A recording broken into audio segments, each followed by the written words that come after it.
नमस्कार। आकाशवाणी से प्रस्तुत है समाचार प्रभात।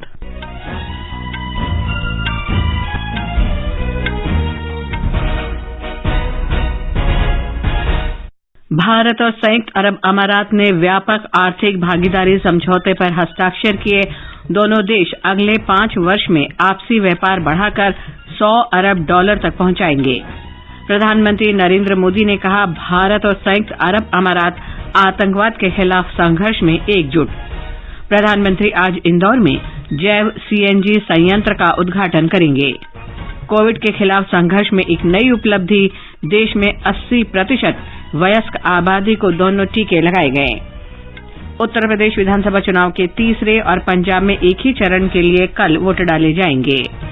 आतंकी संगठन लश्कर-ए-तैयबा के ओवरग्राउंड वर्कर्स को गुप्त दस्तावेज लीक करने के मामले में आईपीएस अधिकारी गिरफ्तार। नेपाल सरकार भुगतान माध्यम के रूप में भारत की यूपीआई प्रणाली अपनाएगी। और कोलकाता में दूसरे T20 क्रिकेट मैच में भारत ने वेस्टइंडीज को 8 रन से हराया।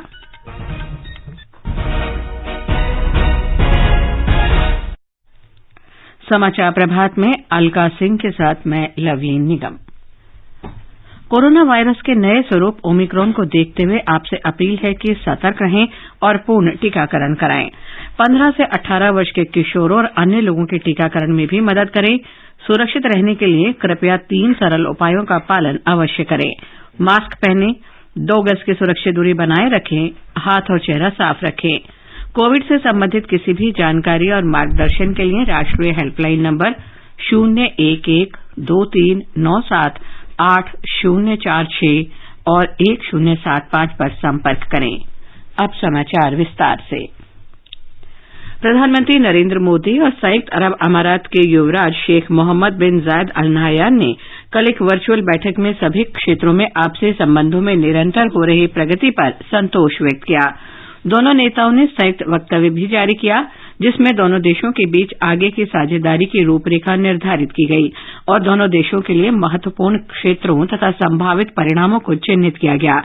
साझा लक्ष्य का उद्देश्य अर्थव्यवस्था, ऊर्जा, जलवायु परिवर्तन, कौशल और शिक्षा, खाद्य सुरक्षा, स्वास्थ्य सेवा, रक्षा और सुरक्षा सहित विभिन्न क्षेत्रों में व्यापार और निवेश को बढ़ाना है। बैठक में भारत संयुक्त अरब अमारात व्यापक आर्थिक भागीदारी समझौते पर भी हस्ताक्षर किए गए। इस समझौते से दोनों देशों में व्यवसाय को लाभ होगा, एक दूसरे के बाजारों तक पहुंच बढ़ेगी और शुल्कों में कमी आएगी। प्रधानमंत्री और अमारात के युवराज ने भारत की स्वतंत्रता की 75वीं वर्षगांठ और अमारात की स्थापना के 50 वर्ष पूरा होने के अवसर पर एक साझा स्मारक डाक टिकट का लोकार्पण भी किया। हम इस वर्ष अपनी आजादी के 75 वर्षों का उत्सव मना रहे हैं और हमने आने वाले 25 सालों के लिए महत्वाकांक्षी लक्ष्य तय किए हैं। दोनों देशों के फ्यूचर विजन में काफी समानता है। दोनों देश कॉम्प्रिहेंसिव इकोनॉमिक पार्टनरशिप एग्रीमेंट पर हस्ताक्षर कर रहे हैं। यह समझौता दोनों देशों की गहरी मित्रता, साझा दृष्टिकोण और विश्वास को दर्शाता है। मुझे विश्वास है कि हमारे आर्थिक संबंधों में एक नया युग आरंभ होगा और हमारा व्यापार अगले 5 वर्षों में $60 बिलियन से बढ़कर $100 बिलियन तक पहुंच जाएगा। बैठक में 2 सहमति पत्रों पर भी हस्ताक्षर किए गए। इनमें से एक समझौता दोनों देशों के कृषि और खाद्य सुरक्षा विभाग के बीच, जबकि दूसरा समझौता भारत के गिफ्ट सिटी और अमारात के ग्लोबल मार्केट के बीच हुआ है। 2 अन्य समझौते जलवायु परिवर्तन और शिक्षा से संबंधित हैं। बैठक के दौरान श्री मोदी और श्री अल नहयान ने कोरोना काल के दौरान भारतीय समुदाय के हितों का ध्यान रखने के लिए धन्यवाद दिया। हमारे संबंधों को मजबूत करने में आपकी व्यक्तिगत भूमिका अत्यंत महत्वपूर्ण रही है। कोविड महामारी के दौरान भी आपने जिस तरह यूएई के भारतीय समुदाय का ध्यान रखा है, उसके लिए मैं आपका सदैव आभारी रहूंगा। हम हाल में यूएई में हुए आतंकी हमलों की कड़ी निंदा करते हैं। भारत और यूएई आतंकवाद के विरुद्ध कंधे से कंधा मिलाकर खड़े रहेंगे। वाणिज्य और उद्योग मंत्री पीयूष गोयल ने कहा कि भारत संयुक्त अरब अमारात व्यापक आर्थिक भागीदारी समझौते को बहुत ही कम समय में अंतिम रूप दिया गया है। नई दिल्ली में वर्चुअल सम्मेलन के बाद दोनों देशों के संयुक्त संवाददाता सम्मेलन को संबोधित करते हुए श्री गोयल ने कहा कि इस समझौते से एक स्थायी सुरक्षा तंत्र स्थापित हुआ है, जिससे दोनों देशों के निर्यातकों और व्यापारियों को सुरक्षा मिलेगी। श्री गोयल ने कहा, भारत और संयुक्त अरब अमारात द्वारा द्विपक्षीय व्यापार बढ़ाकर $100 अरब तक पहुंचाए जाने से युवाओं के लिए कम से कम 10 लाख रोजगार सृजित होंगे। We both believe in engaging with each other in a spirit of reciprocity, and we both believe that the people of both countries, businesses in both countries should mutually benefit from our deepening engagement. And I think that is truly the defining factor which helped us conclude a comprehensive economic partnership. प्रमुख अनिवासी भारतीय व्यवसायियों ने भारत और संयुक्त अरब अमारात के बीच व्यापक आर्थिक भागीदारी समझौते पर हस्ताक्षर का स्वागत किया है। उन्होंने कहा कि इस महत्वपूर्ण समझौते से दोनों देशों को लाभ होगा तथा आर्थिक और वाणिज्यिक संपर्क नई ऊंचाइयों तक पहुंचेगा। लुलु ग्रुप के अध्यक्ष और अबुधाबी वाणिज्य संघ के उपाध्यक्ष यूसुफ अली एमए ने बताया कि यह समझौता दोनों देशों के व्यापार संबंधों में निर्णायक मोड़ साबित होगा। इससे सहयोग के नए अवसर खुलेंगे। विजन एक्सपोर्ट्स यूएई के अध्यक्ष रिजवान अदाबिया ने कहा कि भारत संयुक्त अरब अमारात संबंधों के नए दौर की दिशा में पहला कदम है। इससे कारोबार में आसानी, स्टार्टअप उद्यमों और प्रौद्योगिकी सहयोग को बढ़ावा मिलेगा। कोनोरेस के संस्थापक और मुख्य कार्यकारी अधिकारी भरत भाटिया ने कहा कि दोनों देशों के लिए नए व्यापार समझौते से व्यापारियों को भारत में व्यवसाय बढ़ाने के नए अवसर मिलेंगे। जीएमबीएफ ग्लोबल दुबई के अध्यक्ष डॉक्टर सुनील मंजरेकर ने कहा कि यह समझौता दोनों देशों के लिए महत्वपूर्ण बदलाव लाने का माध्यम बनेगा। जीआरबी चार्टर्ड अकाउंटेंट पार्टनर रश्मि जैन ने कहा कि व्यापक आर्थिक समझौते से दोनों देशों में रोजगार और निवेश बढ़ेगा। प्रधानमंत्री नरेंद्र मोदी आज दोपहर मध्य प्रदेश के इंदौर में गोबरधन जैव सीएनजी संयंत्र का वीडियो कॉन्फ्रेंस के माध्यम से उद्घाटन करेंगे। श्री मोदी ने हाल में कचरा मुक्त शहर बनाने की अपनी परिकल्पना के साथ स्वच्छ भारत मिशन शहरी के दूसरे चरण का शुभारंभ किया था। ये मिशन अपशिष्ट से संपदा तथा संसाधनों के अधिकतम उपयोग करने की अर्थव्यवस्था के सिद्धांतों के अंतर्गत लागू किया जा रहा है। हमारे संवाददाता ने बताया है कि संयंत्र में प्रतिदिन 550 टन गीले जैविक कचरा अलग करने की क्षमता है।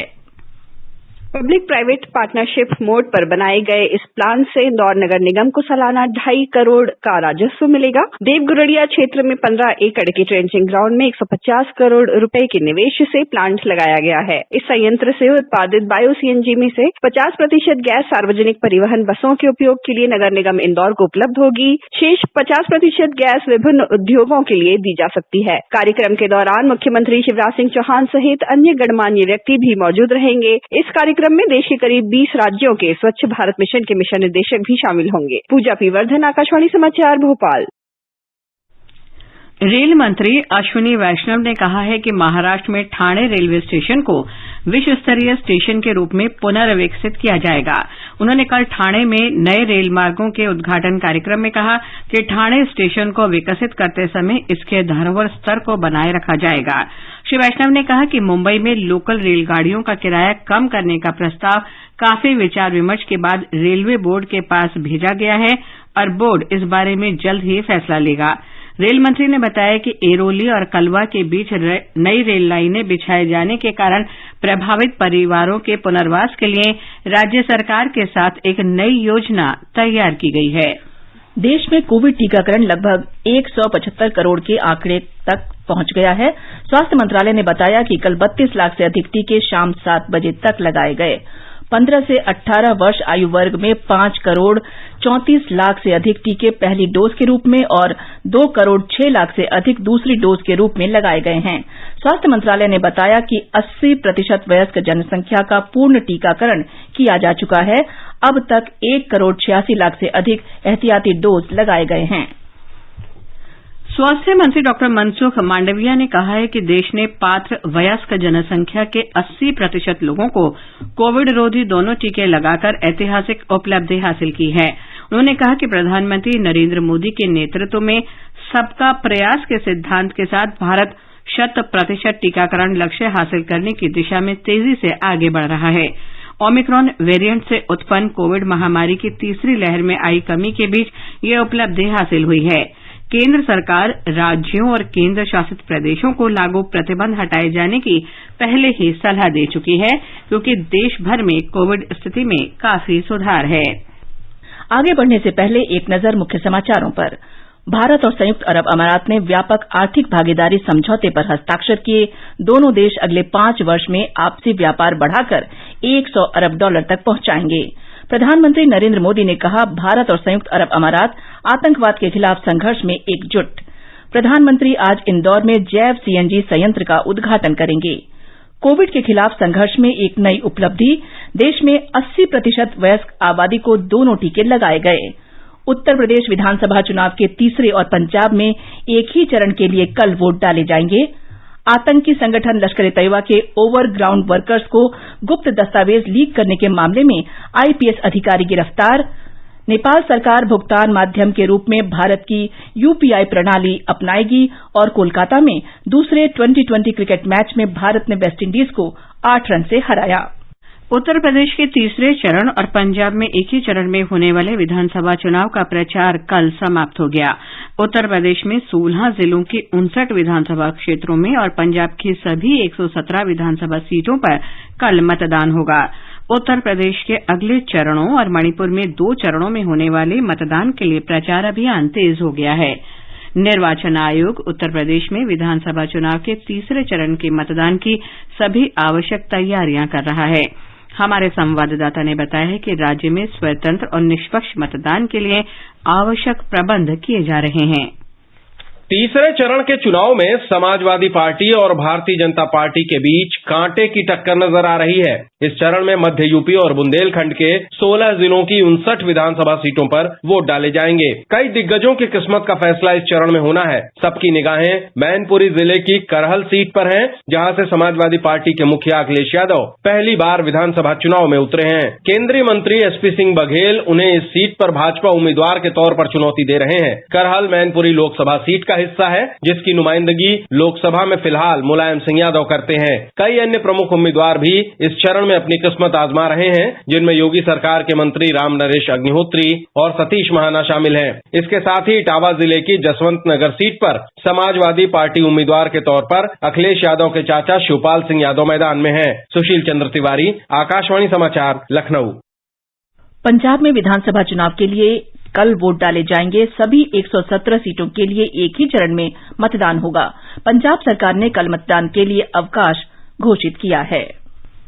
पंजाब में कल होने जा रहे विधानसभा चुनाव की सभी तैयारियां लगभग मुकम्मल कर ली गई हैं। विभिन्न जिलों के विधानसभा क्षेत्रों के लिए गत दिवस पोलिंग स्टाफ की अंतिम रैंडमाइजेशन की गई। आज पोलिंग स्टाफ को उनके गंतव्य के लिए रवाना कर दिया जाएगा। मुख्य चुनाव अधिकारी के कार्यालय से मिली जानकारी के अनुसार मतदान के लिए 14,684 मतदान स्थलों पर लगभग 24,740 मतदान केंद्र बनाए गए हैं। इनमें से 2013 मतदान केंद्रों की पहचान नाजुक मतदान केंद्रों के तौर पर की गई है। स्वतंत्र एवं निष्पक्ष चुनाव सुनिश्चित करने के लिए बड़ी संख्या में केंद्रीय सशस्त्र पुलिस बलों और पंजाब पुलिस के जवान तैनात किए जा रहे हैं। राज्य के लगभग 2 करोड़ 15 लाख मतदाता 117 विधानसभा क्षेत्रों में 1,304 उम्मीदवारों के लिए कल मतदान करेंगे। अश्विनी कुमार शर्मा, आकाशवाणी समाचार, चंडीगढ़।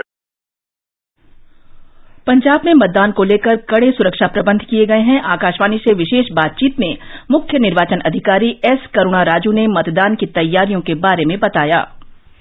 पंजाब में कल वोटिंग का दिन है। 20 तारीख को सवेरे 8 बजे से लेकर शाम 6 बजे तक वोटिंग है। टोटल 117 सीट्स हैं और यहाँ पूरा सिक्योरिटी का इंतजाम है।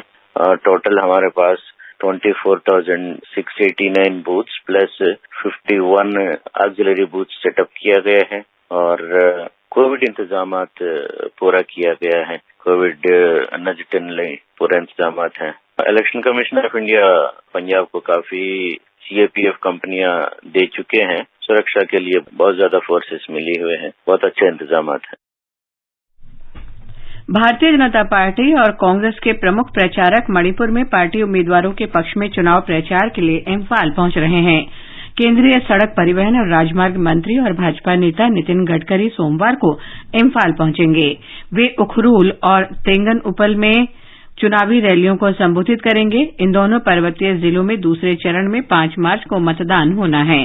कांग्रेस नेता राहुल गांधी कल इम्फाल के हट्टा कंगजेइबुंग में चुनावी रैली में शामिल होंगे। तमिलनाडु में शहरी स्थानीय निकाय चुनाव के लिए आज वोट डाले जा रहे हैं। मतदान सुबह 7 बजे शुरू हुआ और शाम 6 बजे तक चलेगा। अंतिम 1 घंटे का मतदान कोविड संक्रमित मतदाताओं के लिए होगा। 21 नगर निगमों, 138 नगर पालिकाओं और 489 कस्बा पंचायतों के लिए एक ही चरण में वोट डाले जा रहे हैं। मतगणना 22 फरवरी को होगी। राष्ट्रीय अन्वेषण अभिकरण एनआईए ने लश्कर ए तैयबा के ओवर ग्राउंड वर्कर्स नेटवर्क मामले की जांच के सिलसिले में आईपीएस अधिकारी अरविंद दिग्विजय नेगी को गिरफ्तार किया है। आरोपी पहले एनआईए के साथ काम कर रहा था और फिलहाल शिमला में पुलिस अधीक्षक के रूप में तैनात था। एनआईए ने एक वक्तव्य में कहा कि पिछले साल नवंबर में दर्ज ये मामला प्रतिबंधित आतंकवादी संगठन लश्कर ए तैयबा के ओवर ग्राउंड वर्कर्स नेटवर्क के बारे में है, जो भारत में आतंकवादी गतिविधियों की साजिश रचने और उसे अंजाम देने में मदद करता है। एजेंसी ने कहा कि जांच के दौरान आरोपी नेगी की भूमिका की जांच की गई और उसके घरों की तलाशी ली गई। पाया गया कि उसने एनआईए के गोपनीय दस्तावेज लश्कर ए तैयबा के ओवर ग्राउंड वर्कर्स नेटवर्क के एक अन्य आरोपी व्यक्ति को दिए थे। भगौड़े आतंकवादी दाऊद इब्राहिम के भाई इकबाल कासकर को 24 फरवरी तक के लिए प्रवर्तन निदेशालय की हिरासत में भेज दिया गया है। निदेशालय ने कासकर को कल ठाणे की जेल से कब्जे में लिया। इकबाल कासकर उगाही के कई मामलों में ठाणे की जेल में बंद था। प्रवर्तन निदेशालय के अनुसार कासकर ने दाऊद इब्राहिम के नाम पर कई जानी मानी हस्तियों और बिल्डरों से उगाही की। इस सप्ताह के शुरू में निदेशालय ने कासकर की दिवंगत बहन हसीना पारकर के परिसरों सहित मुंबई में 10 ठिकानों पर छापेमारी की थी। नेपाल भारत का ऐसा पहला पड़ोसी देश बन गया है जिसने एकीकृत भुगतान व्यवस्था यूपीआई को अपनाया है। एनपीसीआई अंतर्राष्ट्रीय भुगतान लिमिटेड ने कल इसकी घोषणा की। Bharat interface for money Bhim app UPI का उपयोग कर भुगतान करने की एक आसान प्रणाली है। प्रधानमंत्री नरेंद्र मोदी ने डिजिटल भुगतान के लिए भीम यूपीआई ऐप की शुरुआत 21 दिसंबर 2016 को की थी। कोरोना काल में इस ऐप की लोकप्रियता काफी बढ़ी है। अब नेपाल में इसे अपनाए जाने से डिजिटल भुगतान के नेपाल सरकार और नेपाल राष्ट्र बैंक के लक्ष्य को बढ़ावा मिलेगा। एनआईपीएल ने आशा व्यक्त की है कि यूपीआई भुगतान व्यवस्था को अपनाने से नेपाल के दूर दराज के लोगों के लिए भी तुरंत भुगतान की सुविधा उपलब्ध होगी। समाचार कक्ष से मैं कुमार राधारमण। आजादी का अमृत महोत्सव के लिए सभी उपभोक्ताओं को शुभकामनाएं। हॉलमार्क सोने की शुद्धता सुनिश्चित करता है। हमेशा हॉलमार्क वाले सोने के आभूषण खरीदें। उपभोक्ता संबंधित किसी भी शिकायत के लिए कृपया राष्ट्रीय उपभोक्ता हेल्पलाइन की टोल फ्री नंबर 14404 पर संपर्क करें। उपभोक्ता मामले विभाग, भारत सरकार द्वारा जनहित में जारी। जागो ग्राहक जागो। आजादी के अमृत महोत्सव के अंतर्गत आइए अब सुनते हैं आकाशवाणी की विशेष प्रस्तुति आजादी का सफर। आजादी का अमृत महोत्सव।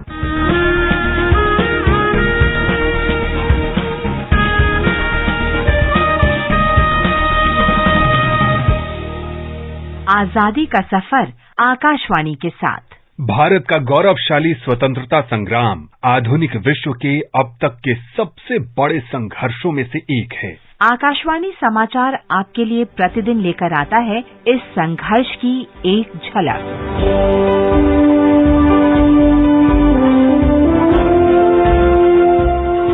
आज हम प्रख्यात राष्ट्रवादी नेता गोपाल कृष्ण गोखले को याद करते हैं, जिनकी मृत्यु 19 फरवरी 1915 को हुई थी।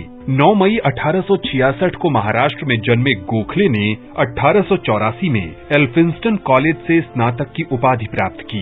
गोखले पश्चिमी राजनीतिक विचारकों के संपर्क में रहते थे और जॉन स्टुअर्ट मिल तथा एडमंड बर्क जैसे सिद्धांतकारों के प्रशंसक थे। गोखले महादेव गोविंद रानाडे के सामाजिक कार्यों से भी काफी प्रभावित थे। राष्ट्र देवतांचे, राष्ट्र प्रेषितांचे, चंद्र सूर्य नांदो स्वातंत्र्य भारत शारदा के। 22 साल की उम्र में गोखले प्रमुख राजनीतिक संगठन सार्वजनिक सभा के सचिव बने। 29 साल की उम्र में उन्हें भारतीय राष्ट्रीय कांग्रेस में सचिव के रूप में चुना गया था। उसी वर्ष वे बॉम्बे विश्वविद्यालय के सेनेट के लिए चुने गए। गोखले पूना नगर पालिका के सदस्य थे और उन्होंने इसके अध्यक्ष के रूप में भी कार्य किया। उनके नेतृत्व में स्थानीय प्रशासन में प्रभावी ढंग से सुधार किए गए और इसे लोकतांत्रिक बनाया गया था।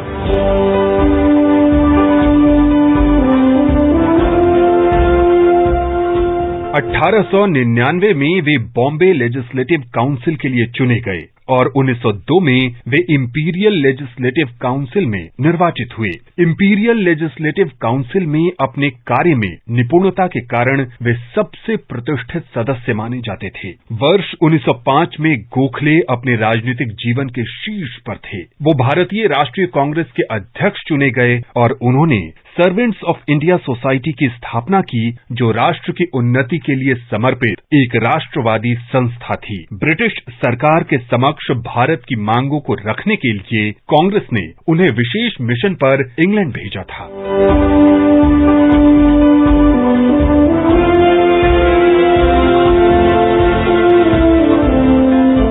1912 में जब गोखले ने दक्षिण अफ्रीका का दौरा किया तो वो गांधी जी से मिले, जहां गांधी जी मजदूरों के अधिकारों के लिए लड़ रहे थे। 1915 में जब गांधी जी भारत लौटे तो गोखले ने ही उनका मार्गदर्शन किया था। गोखले ने गांधी जी को भारतीयों के मुद्दों को जानने और समझने में मदद की। महान नेता गोपाल कृष्ण गोखले का 19 फरवरी 1915 को निधन हो गया। हम इस महान राष्ट्रवादी को सलाम करते हैं।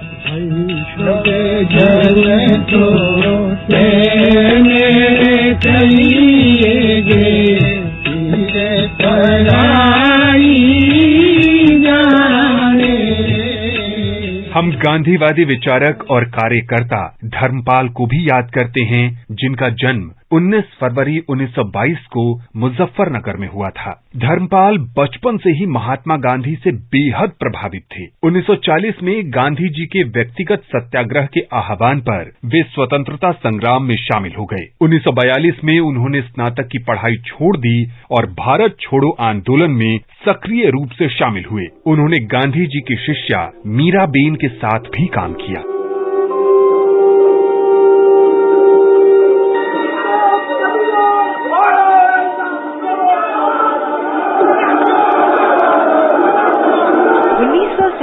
में विभाजन के समय उन्हें पाकिस्तान से आने वाले प्रवासियों के पुनर्वास के लिए कांग्रेस सोशलिस्ट पार्टी के केंद्र का प्रभारी बनाया गया। इस दौरान वे कमला देवी चट्टोपाध्याय और डॉक्टर राम मनोहर लोहिया के निकट संपर्क में आए। वो 1948 में भारतीय सहकारी संघ के संस्थापक सदस्यों में से थे।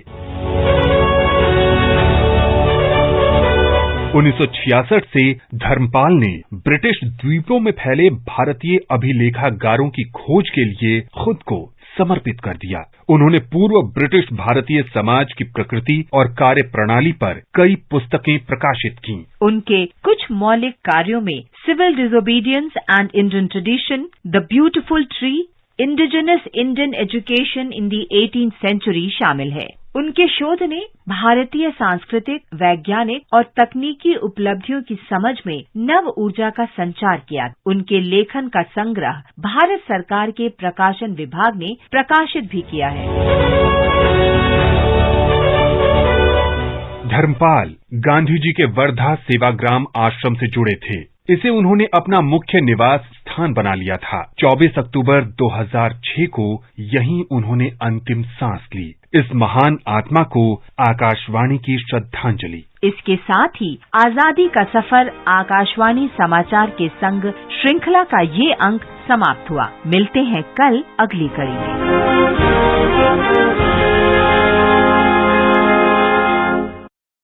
भारत ने कल रात कोलकाता के ईडन गार्डन्स में 3 2020 क्रिकेट मैचों की श्रृंखला के दूसरे मैच में वेस्टइंडीज को 8 रन से हरा दिया। जीत के लिए 187 रन के लक्ष्य के जवाब में वेस्टइंडीज की टीम निर्धारित 20 ओवर में 3 विकेट पर 178 रन ही बना पाई। तीसरा और अंतिम मैच इसी मैदान पर कल खेला जाएगा। और अब एक नजर मौसम पर। दिल्ली में दिन में तेज हवा चलने की संभावना है। मुंबई में आंशिक बादल छाए रहेंगे। चेन्नई में आंशिक रूप से बादल छाए रहने और कोलकाता में मौसम साफ रहेगा। श्रीनगर, जम्मू और मुजफ्फराबाद में हल्के बादल छाए रहने और गिलगित में और लेह में वर्षा होने के आसार हैं। गुवाहाटी, शिलांग, आइजॉल में आंशिक रूप से बादल छाए रहेंगे, जबकि इम्फाल, कोहिमा, ईटानगर, गंगटोक में बादल छाए रहने के साथ साथ हल्की वर्षा भी हो सकती है। और अलका, आप बताएं आज के समाचार पत्रों में क्या विशेष है? जी लवलीन, वर्ष 2008 सिलसिलेवार विस्फोट मामले में 38 को फांसी और 11 को उम्र कैद के अहमदाबाद विशेष अदालत के फैसले को सभी अखबारों ने पहली खबर बनाया है। हिन्दुस्तान की सुर्खी है, 14 साल बाद विशेष अदालत ने सुनाया ऐतिहासिक फैसला, पहली बार एक साथ इतने लोगों को मृत्युदंड। उच्चतम न्यायालय का उत्तर प्रदेश सरकार को यह आदेश कि नागरिकता संशोधन अधिनियम विरोधी आंदोलन के दौरान सार्वजनिक संपत्तियों के नुकसान की भरपाई आरोपियों से की जाए। अमर उजाला सहित सभी अखबारों में है। प्रधानमंत्री नरेंद्र मोदी ने कल ठाणे और रीवा को जोड़ने वाली 2 अतिरिक्त रेल लाइन राष्ट्र को समर्पित करने की खबर को लोकसत्य ने शीर्षक दिया है, 21वीं सदी को भारत बनाएगा पीएम गति शक्ति मास्टर प्लान। उत्तर प्रदेश में तीसरे चरण की 59 सीटों और पंजाब की सभी 117 सीटों पर कल शुक्रवार को प्रचार थमने और रविवार 20 तारीख को मतदान की खबर को राष्ट्रीय सहारा सहित सभी अखबारों ने दिया है। अंत में मुख्य समाचार एक बार फिर। भारत और संयुक्त अरब अमारात ने व्यापक आर्थिक भागीदारी समझौते पर हस्ताक्षर किए। दोनों देश अगले 5 वर्ष में आपसी व्यापार बढ़ाकर $100 अरब तक पहुंचाएंगे। प्रधानमंत्री ने कहा, भारत और संयुक्त अरब अमारात आतंकवाद के खिलाफ संघर्ष में एकजुट। प्रधानमंत्री आज इंदौर में जैव सीएनजी संयंत्र का उद्घाटन करेंगे। कोविड के खिलाफ संघर्ष में एक नई उपलब्धि, देश में 80% वयस्क आबादी को दोनों टीके लगाए गए। उत्तर प्रदेश विधानसभा चुनाव के तीसरे और पंजाब में एक ही चरण के लिए कल वोट डाले जाएंगे। इसके साथ ही समाचार प्रभात का ये अंक समाप्त हुआ। नमस्कार।